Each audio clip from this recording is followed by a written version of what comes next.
ኦኬ ሶ እንግሊዘኛ በምትማሩበት ጊዜ ሁለት የሚጠቅማችሁን መንገድ ልንገራችሁ። አንደኛው ሻዶዊንግ ነው። ሻዶዊንግ ማለት ምሳሌ አንድ የእንግሊዘኛ ኮንተንት ትከፍቱና ያ ሰው የሚለውን መድገም ማለት ነው።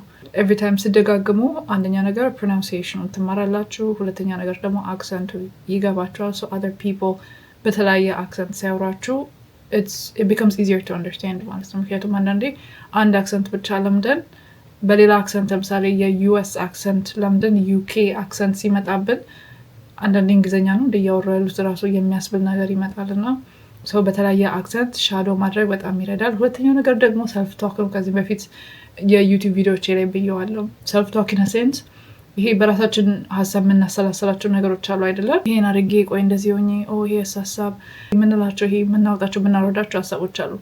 እነሱን በአማርኛ ከማድረግ ይልቅ በምንማርበት ቋንቋ ማድረግ። ለምሳሌ እንግሊዘኛ አሁን ላይ በእንግሊዘኛ ሰልፍ ቶክን ማድረግ ማለት ነው። እነዚህን ከተገበራችሁ እንግሊዝኛ ቋንቋ ለመልመድ በጣም ይረዳችኋል።